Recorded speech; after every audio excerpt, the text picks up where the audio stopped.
South LA. Take a look. It was a very slow, bizarre chase that went on for about 2 hours until this pit maneuver you see by the LA County Sheriff's Department. This all started in Compton. The driver was wanted for possibly driving while drunk. You can see right here, he waved his arm out the window at times holding a book. Some say it could be a Bible.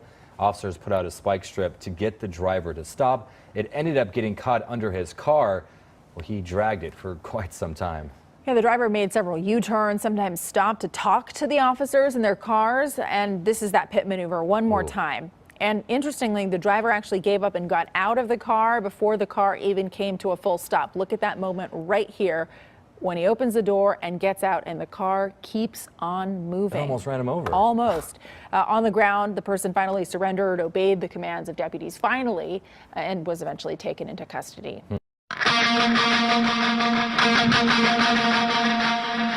And the public by stealing a lumber truck and circling about the community. He's been staying in the same general area and he's been seen waving to people on the sidewalk. Incredibly, many pedestrians are not only enjoying the show, they're actually encouraging the performance. There's people in the median, I think one of them just gave him a high five. Unbelievable. This semi continues up the wrong side of the road here. Cars are stopped, but I'm not sure that there's enough room for this guy to get through. There's a traffic jam ahead. One car is trying to back up as the truck heads across the median now. A cruiser rushes forward with guns aimed at the semi's rear tires. The bullets find their mark. But an unbelievable complication is about to turn this chase into a terrifying display. It looks like there's smoke coming from the back of the truck. Sparks from the grinding rims have flown up to the truck's payload, igniting the cords of lumber. Big plume of smoke now. Within seconds, the semi turns into a rolling inferno. And now there's flames. The truck is on fire. This is absolutely unbelievable. Flames race up the stacks of 2x4s. 6,000 pounds of kindling on the move. The insane heat builds to an explosive level. A burning tire blows loose and rockets down the street like an unguided missile. Oh, look at that. It's rolling free. It's completely engulfed in flames heading through that parking lot. The suspect continues his manic parade, as if this is all just part of an act. This is so dangerous for everybody out on the road right now. He doesn't realize that his lethal actions are about to reap a lethal response. You can see a police van pulling up from behind as more pieces fly off that truck. A white van rushes in behind the fiery fugitive. Inside is a tactical team with orders to use deadly force. As the driver tries to steer his rig across the median, the truck's exposed rims get stuck on the curb.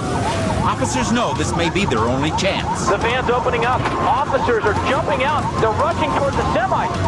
And that one officer has his gun drawn. I think he's firing. As bullets tear through the cab, the driver stomps on the gas, panicked and confused. He's pulling away. They don't know if he was hit or not. He thought this was all fun and games, but it's become life and death. Hard over the median there, and he jostles that payload. Desperate to shake the cadre of police on his tail, he suddenly gets a terrifying idea. Oh, the lumber spills all over the roadway. He jerks the semi back and forth, shaking loose the truck's cargo as a blockade. His desperate act bought him some time, enough time to buy himself a lot more trouble. There's a school bus ahead, and he charges past it, lumber falling off. The dangling lumber strikes the back of a school bus. Inside, a jostled child is injured by the impact. No matter what it takes, police have to end this chase now, before another innocent gets caught in this guy's sights. Oh no! Right on the tail of that sedan, he barely slows down in time. They charge forward for another shot at him, but the driver veers wildly, cutting them off. Police make the call for sharpshooters and helicopters to take action. There are several police airships closing in nearby. He's slowed way down here. Officers are holding their position, and it looks like he's coming to a complete stop now. Police aren't sure what to make of his sudden change of heart, but the suspect has a good reason for stopping. It turns out that the tactical assault had worked, with incredible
Going ahead and start EMS.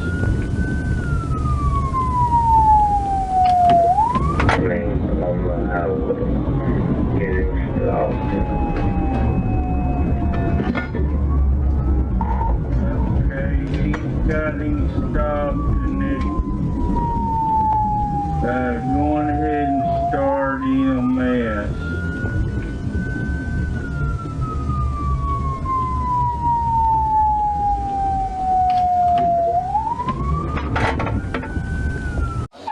They got the car taking off on me. New footage shows how several law enforcement agencies traced a man later identified by police as Victor Tepede across 2 counties on a weekend pursuit that involved multiple carjackings. 28-year-old Tepede was facing manslaughter charges in a Central California man's death when Pittsburgh police encountered him.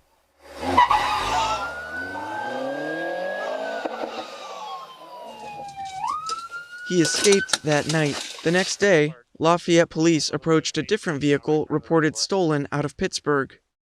We have a white truck facing eastbound, right eye of the reservoir.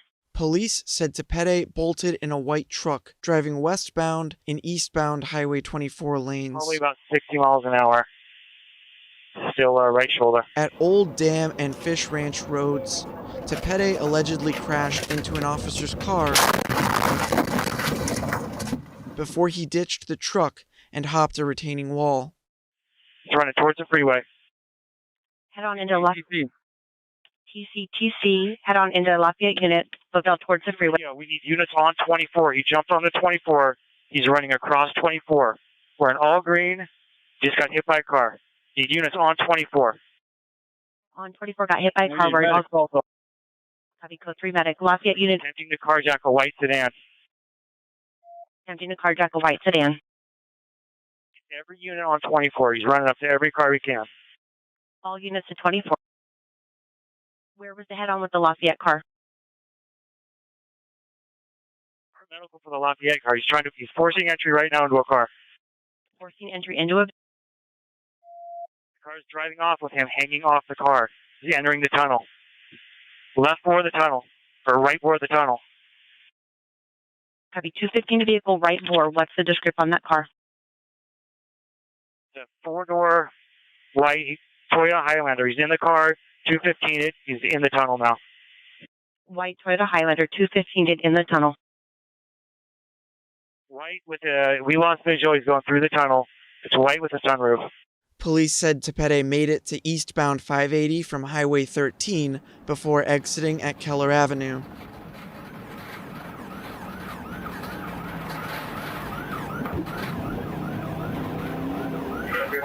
Not working well. He exited taking a left on Keller Avenue.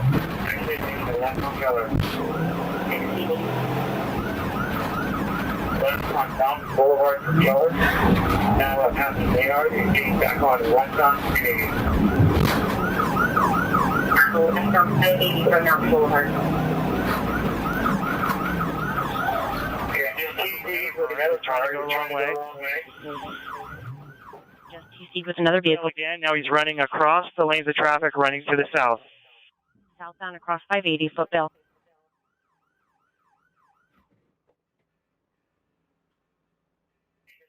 He's shedding clothes. He's running southbound up the freeway, the side of the freeway. Southbound up the side of the freeway, shedding clothes. There, police monitored him by air until a K-9 unit and officers on the ground closed in and took him into custody. Making contact.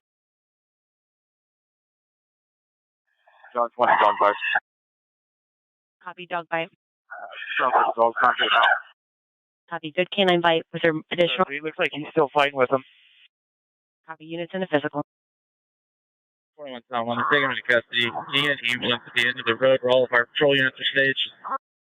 Copy, taking him into custody and A-firm, AMR to where the patrol vehicles are. Tepede was charged with assault with a deadly weapon, 3 counts of attempted assault with a deadly weapon, resisting arrest, carjacking, attempted carjacking, evading arrest, reckless driving, probation violations, possession of stolen property, trying to harm. Welcome back. I wanted to take you through a look at the police chase that we had early this morning. Now, you're looking at the video from early today where we had that car, the red car right here, the suspect. And this was one of the areas where he got off right there at I-25 at Thornton Parkway. Almost was caught by the officers. They were trying to join the highway. Goes southbound on Peoria. Here on Peoria, dives around. Look there at 64th Avenue, nearly hit some other cars. And this is where I thought he was going to get caught. He ended up in a little parking lot area here that is really a no man's land near about 69th Avenue. He decides to go up into the grass over the curb there, and he can see there's no restrictions right through the little fence and then down the embankment and onto I-76. So that's how he was able to escape the side streets and then get back up on the highway. This is where he was going on I-76 for a while, stops. This is where he carjacks that family, the couple. He gets the driver's door open, gets the driver out. The passenger, she jumps out of the car right now and then goes to the side. And this is when he has that gold minivan and then drives away, back going the wrong way on I-76, nearly hitting, look at that, semis, police officers. They try to get the stop sticks out and throw it across the highway, but unfortunately they missed, and he almost missed hitting a few cars. This is later on, after he drove on E-470, after he hit that state trooper. He now tries to get out of the car and tries to carjack that guy in the BMW. He then bumps that black car, hits this lady. This is the next car that he carjacks when he just got off of Peoria, just south of E-470. He pretends that, hey, I just hit you. I'm in an accident. What's going on? And he gets up to the woman's door. He opens it up and then rips her out, throws her to the ground, and then takes her car and then continues on his wild chase. I was scared right there. I thought, let it go. Just let the car go. Don't go chasing after the car. He then comes into the intersection right here at Peoria and Lincoln Avenue, where he causes that accident. The car is undrivable. He jumps out, almost trapped. He wanted to get into that car there and take it again, but he was unable to because of the Douglas County deputy there. And now he's on foot, running through the front yard of that bank. He goes around the bank, slips and falls on the snow, loses his jacket, and eventually goes over to a fence where he can't get through anymore. And this is where the officers eventually get him without any other resistance, which was thankful news. So a very scary chase that lasted about 45 minutes or so this morning. And thankfully, it didn't turn out worse than it could have as we were watching this entire thing unfold.